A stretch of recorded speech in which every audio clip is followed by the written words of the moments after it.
You're Okay. You good? I'm good. I'm rolling.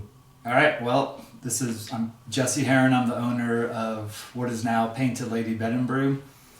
I bought the building or the property in 2014 in February, so it's going on. It's been 11 years now. The building actually dates back to 1881 when it was built as a saloon with attached brothel, and back then it was called the Swastika Saloon. And this is back at a time where this is pre-Hitler, pre-Nazi Germany. So the swastika basically was a symbol of auspiciousness and good luck, and it wasn't associated with Hitler at all. Then unfortunately the Nazi power took over, came into power, turned the swastika symbol 45 degrees so it becomes an X, and it became the symbol for Nazi Germany, whereas the original swastika that's associated with this property was a plus, a positive. But it was called the Swastika Saloon. It built itself as a dance hall with wine room in connection, and back then a wine room wasn't a code for brothel, because back then from 1880 to 1914 in Albuquerque brothels were illegal. So it was just a type of brothel that happened to serve alcohol as well. So when I first got interested in the property, I remember standing out on the street, just taking some photos of it and showing it to some friends and family members. And a guy walked down the sidewalk and he approached me and he said, "Are you thinking about buying this property?" And I said, "Yeah." And he said, Do you know the history?" And I said, I know a little bit. And I remember he looked at me and he said, "You don't know shit." And I was like, okay. And so it turns out he is one of the family members and related to the family that built this place in 1881. So we had all these stories passed down to him as a little kid and through the years from relatives. And he points into this room here from the street on the outside, which was going to be the master bedroom for me.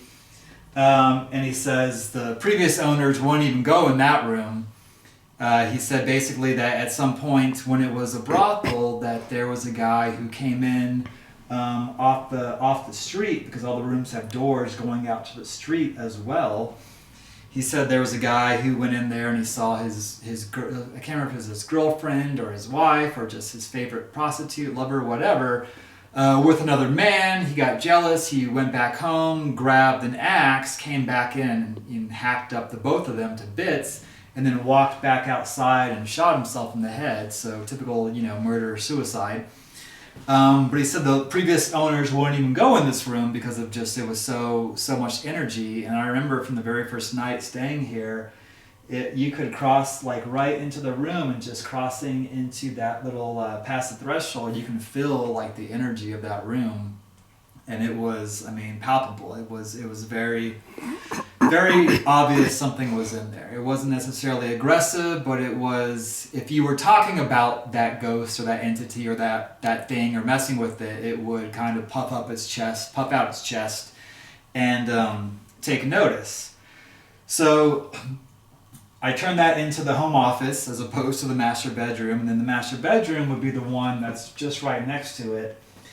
And at some point, I think right around when we did the renovation, it took about 1.5 years, and we had a bunch of original interior brothel doors that we couldn't use anymore because they were too far deteriorated, but I kept them all to use for other projects down the road to upcycle.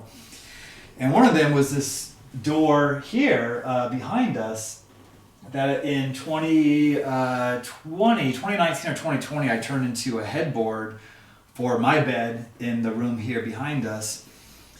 And in 2021, it was 2020, February, right before the pandemic, I remember being asleep, and there was a loud noise that woke me up, like a loud bang. And when you're sleeping, you have no context of what the noise is. It just, something awoke you. So I didn't know if it was a gunshot or a car backfiring or somebody pounding. But this noise woke me up, and my eyes are adjusting to the darkness of the room, and I have blackout curtains, and there's no light in there, so it's really nice and black at night. And as my eyes are adjusting, there's this whooshing noise coming right out of the headboard. and it's filling the room floor to ceiling. You know, these are 11-foot ceilings with these objects that are about this size, and they were all flat, one-dimensional with irregular shapes. It wasn't like circles or anything, just weird angles, and they were flat, and they were blacker than black. And if you listen to paranormal podcasts or, you know, watch TV shows, you hear that word blacker than black, that description, and until you see it, there's no other way to describe it. It's just blacker than black.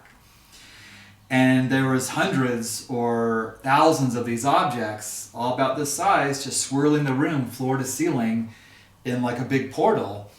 And I remember just watching it in awe, and it was like the universe was putting on this amazing spectral display for me. And it wasn't scary, so I just sat there, you know, kind of under the covers, just watching it. And eventually, after watching it for 5 or 6 minutes, I just went back to sleep because it was late. It was middle of the night. It wasn't threatening, and that was it. But it was amazing, and it's still the coolest thing I've ever experienced in my entire life. So when I moved out a couple of years ago, my girlfriend wouldn't let me take the headboard with me for obvious reasons, because we thought it was a portal basically into this, from one dimension into this one, because I saw it and I'm almost positive that's what that was. Like, I know that's what it was. There's no other thing it could be. And so I put it in the shed on the property, and it sat there for about 3 or 4 years, and I brought it out last year in May, so almost a year ago to the day, for Twin Paranormal, and they used it in their investigation, and I brought it out here at some point last year. I had a friend turn it into a bench, and it just kind of sits outside under the portal outside of one of the rooms, and so we brought it in here for your investigation to see if you can't get something to happen to you tonight. At one point though, I had a neighbor whose family, she was connected to this place as well, and she grew up in the house next door as a little kid, and she owned it as an adult, and she just moved out about a year ago. And she's like psychic and medium, and she travels and does these cleansings, and she's done a lot of stuff here to help me out. And she was doing a cleansing just before I moved out, so the new property people who were going to be living in this one would not have all the ghosty stuff that I had. And she looked at the door, and I told her the story about, you know, the portal opening, and she said, you know, well, it's a doorway. And I said, yeah, it's an old door. And she said, no, it's a natural doorway. And I didn't realize that it being a door was also, it's a doorway for the other side to come in. And she was the one who basically told me, like, you need to get it out of here. Like, they're getting in through this vessel right here. So it sat in my shed for a few years, and then now it just lives outside. But it's here for you tonight, David. Okay. What else do you want to know? Oh, whatever. If that's all, or if you got anything else, it's up to you. Whatever. If you have anything. Well, do you want? I mean, just if you have whatever history you have, whatever history, a haunting history or whatever. Yeah. Okay, so going back to the history. So 1881, it opens up as a swastika saloon, or around that time frame, and then it serves as a dance hall with the 8-room brothel attached to it. So in the old saloon, which is now the Trolley Suite, there was behind the bar there was like an entryway, a hallway that ran the entire length of the property, and you can still see the line where it came out. It's still framed by the bathroom here, and this front door of this unit here, the Lizzie Suite, which was back then the back door of the brothel. So there was a long hallway that ran the entire length of the property, and it had 8 rooms. During Prohibition, or actually before that even, there's, when I first bought the property, I was digging into the history and looking up like newspaper articles that mentioned the Swastika Saloon, and there was articles with headlines about knife fights and stabbings. According to the family that built this property, Billy the Kid stayed here in 1881, just before he was gunned down by Pat Garrett, so that was really cool and interesting. And then during Prohibition, the saloon closed, later to reopen as Charlie's Grocery. So it was a grocery in the front, and then still operating as a brothel back here. And in fact, I'm pretty sure it was operating illegally as a brothel into the middle part of the 20th century, because when I bought the property and started meeting people in the neighborhood, the old timers would tell me they remember being a little kid going to Charlie's Grocery to buy candy and having to walk past the brothel to get there. So I think it was just operating under the radar, you know, until maybe the 50s, 60s, maybe the 70s even. So, but at some point in the middle of the 20th century, 60s or 70s, they did a renovation on the property, blocking off some of the original brothel rooms. They added a drop ceiling, carpeting over the original wood floors. And so when I bought the property, we gutted all of that to reveal the original wood floors, the original ceiling, beadboard ceiling, and basically the 2 rooms in the Lottie Suite that were kind of blocked off with that renovation. We undid that, and the bedrooms were dirt floors. So the common area in the brothel was wood floors, but the actual like bedroom sections where they had the beds and the little stoves to keep warm in the winter were actually dirt. So we found all kinds of stuff in the dirt, like razor blades, pill bottles, pieces of tattered sleeves, the sole of a shoe.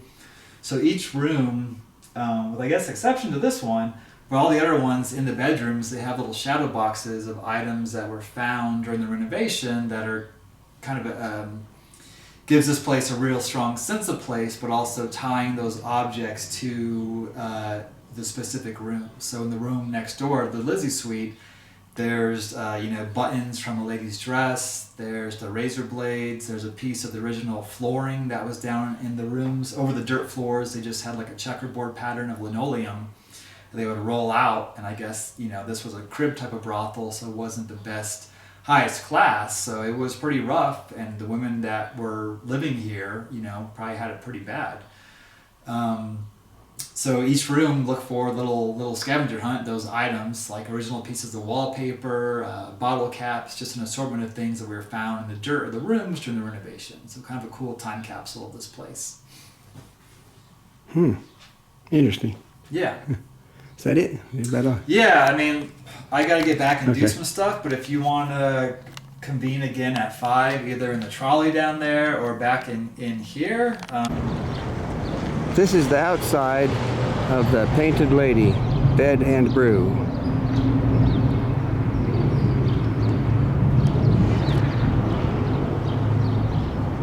You can see the Sandia Mountains in the background.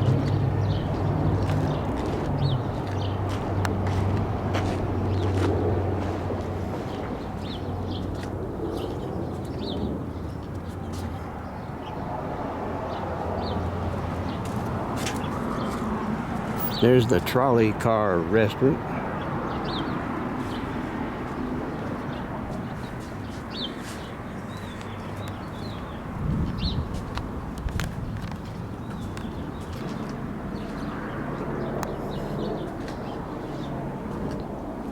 Here's the outsides with chairs outside of the 4 rooms.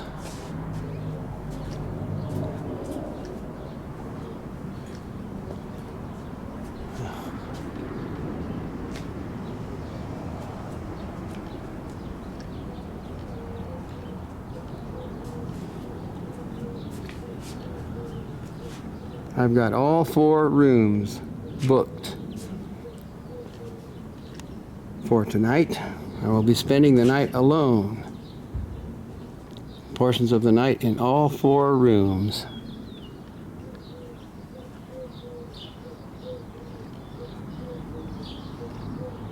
I'll be spending the night alone in the dark.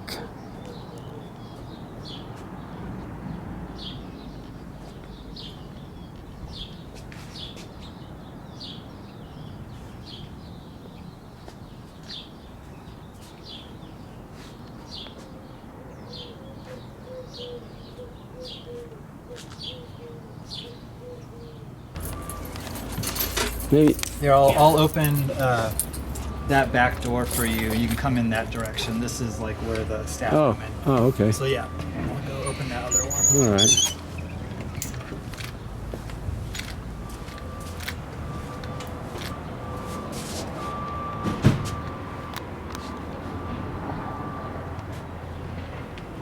Oh, yeah.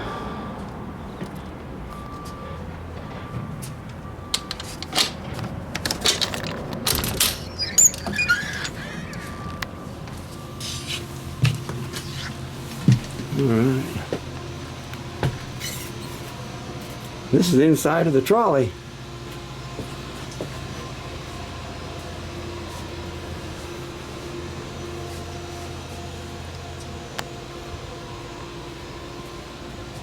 Anything you'd want to tell me about this? No, nothing's really happened. We've had a few little tiny things happen in here, but nothing. Okay, well this is interesting. Nothing of interest, really. This is interesting.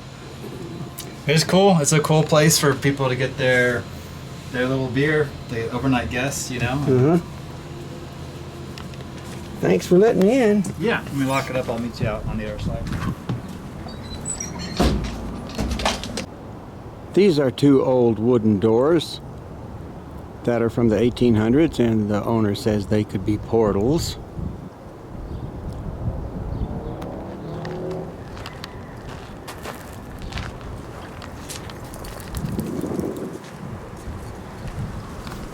Now I'm going to walk to around the other way through one of the suites I'm in tonight.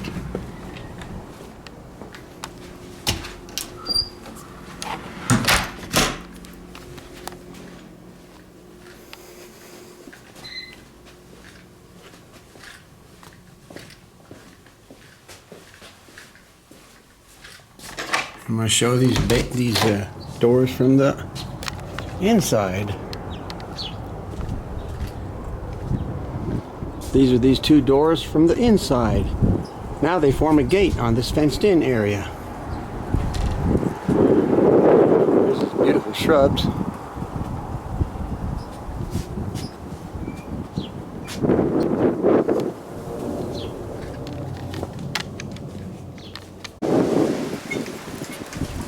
This is the outside of the south side of the building with all the colored trim lights on.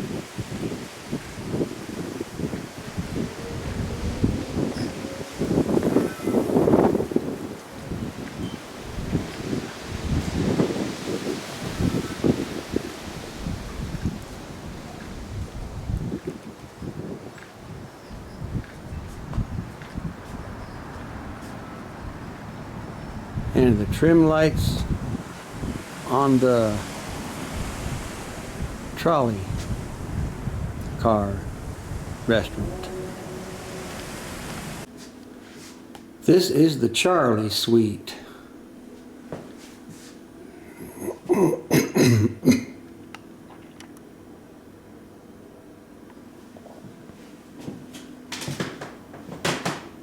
Fairly small.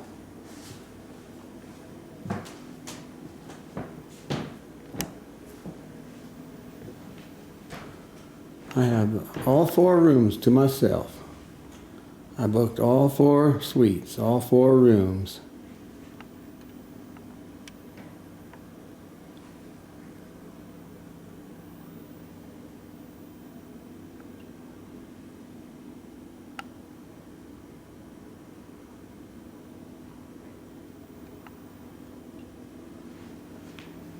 It's got a bed, a refrigerator with freezer, and a microwave, and a regular stove, and a sink,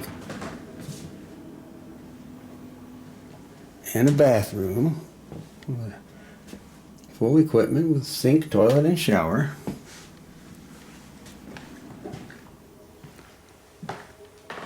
And I will be spending time in here tonight. And each one of these 4 rooms I will divide my time up.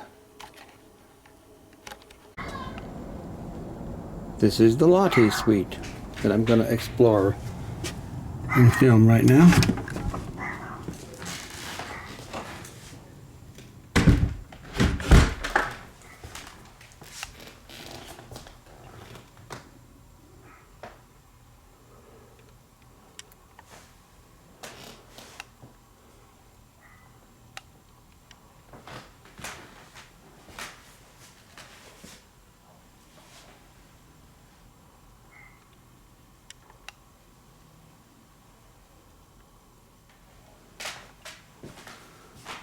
got a TV, couch, sink, stove, microwave, bathroom, fully equipped, 2 sinks, a toilet and a shower.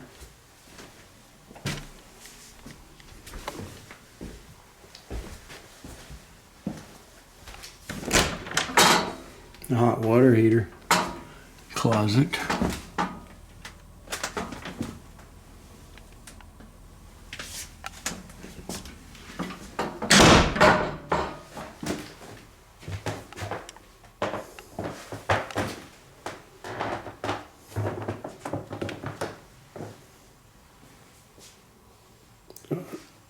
Got a bed, chest of drawers,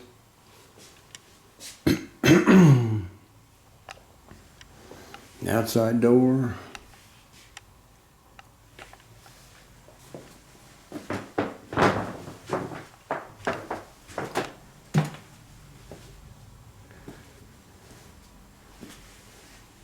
another bedroom,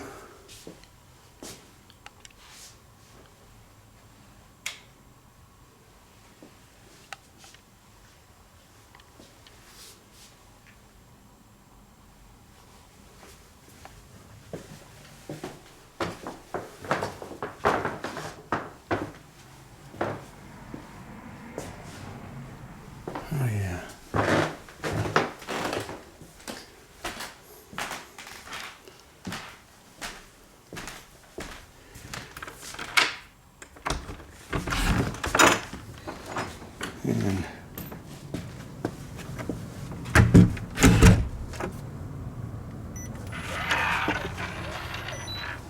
And that's the Lottie Suite. Now I'm going to explore the Lizzie Suite.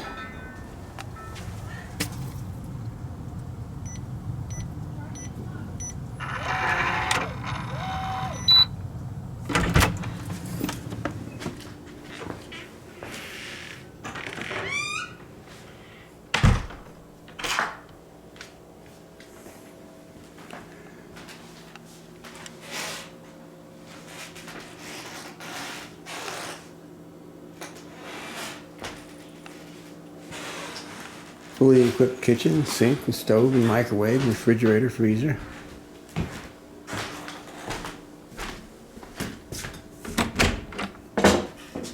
Hot water heater closet.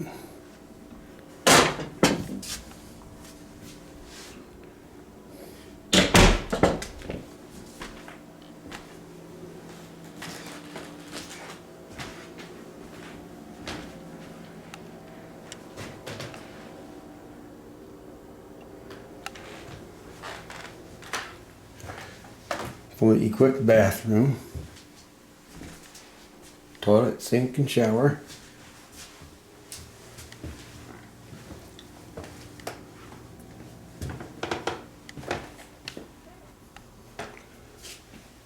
Bedroom.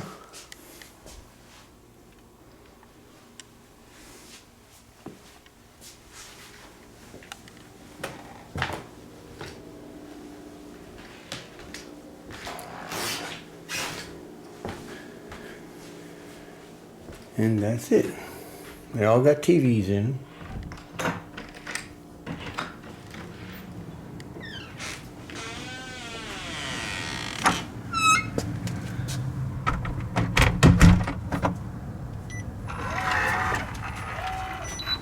And that's the Lizzie Suite.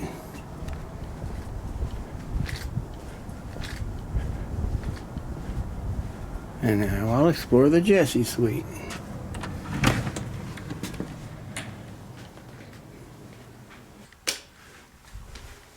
Now this is the Jessie Suite with all the lights off.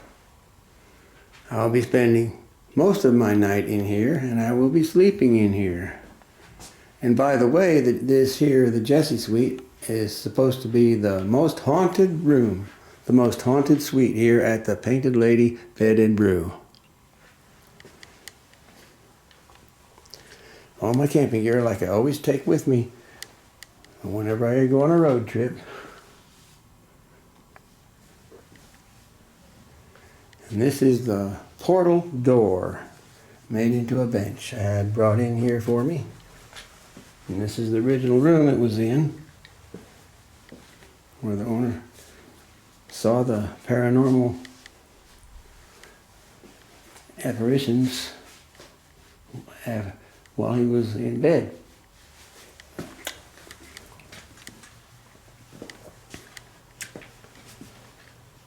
So that's the main room, TV. That's the kitchen. Fully equipped, microwave, stove, refrigerator, freezer, sink.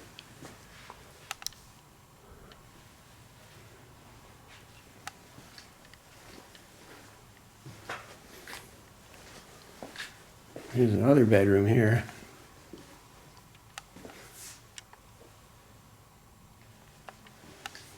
With outside door and small closet.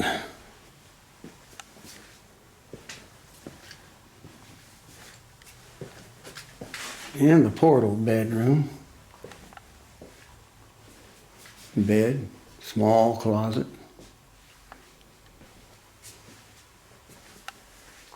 They got outside doors to the small enclosure on the north side of the building. And of course the bathroom, fully equipped bathroom with toilet, sink, and shower. And a mirror.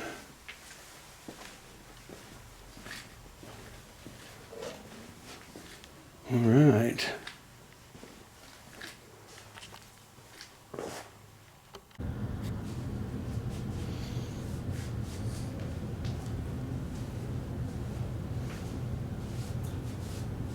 This is me laying on the floor in the portal room of the Lizzie Suite.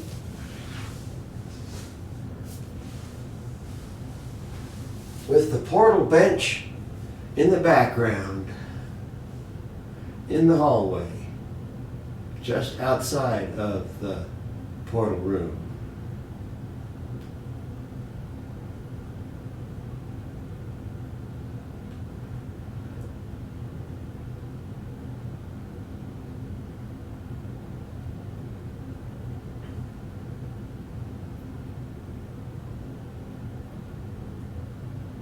I'm doing this in nightshot mode for visual effect of a good representation of it being dark.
That should be a good visual representation with nightshot.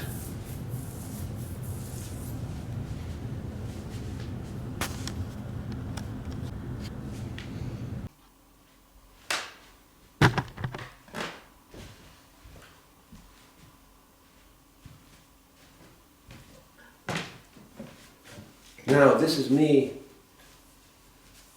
laying on the floor of the Lottie Suite with nightshot.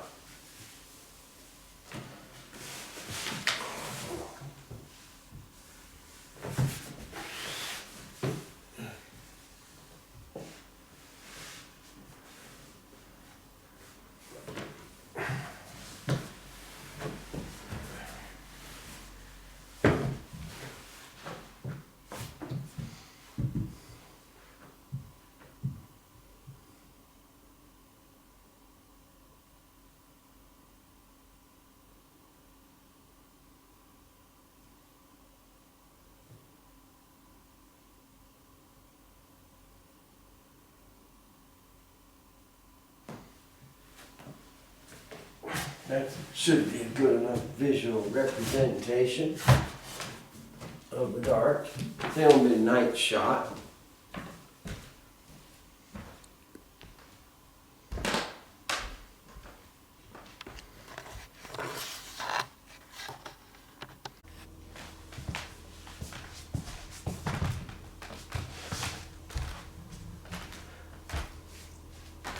By the way, these rooms are also numbered 1 through 4, from the Jessie Suite to the Charlie Suite. Now, this is me filming in night shot in the Lottie Suite.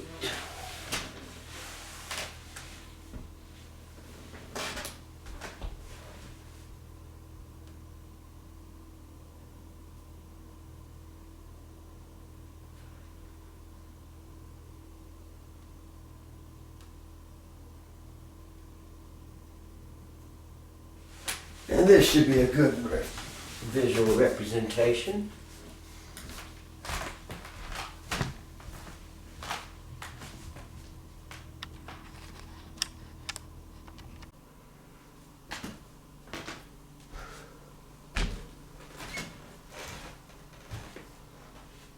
And this is me filming in night shot of me laying on the floor in the Lizzie Suite.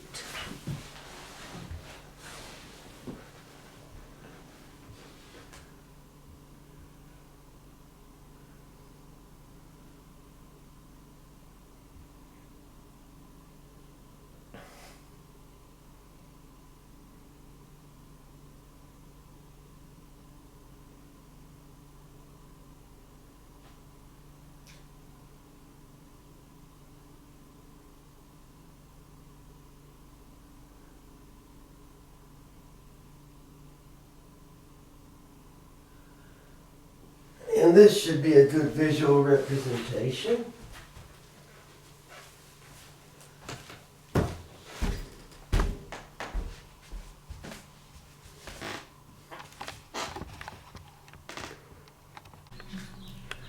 I divided my time up between the 4 suites here at the Painted Lady Bed and Brew. The suites are the Jessie Suite, the Lizzie Suite, the Lottie Suite, and the Charlie Suite. The suites are also numbered 1 through 4, with Jessie being number 1, Lizzie being number 2, Lottie being number 3, and Charlie being number 4. I spent most of my time in the Jessie Suite, number 1. This is the suite the owner considers to be the most haunted and to be a portal. And I didn't see any paranormal activity all night long. I slept alone in the dark in the Jessie Suite and had a very nice and peaceful night here at the Painted Lady in Albuquerque, New Mexico.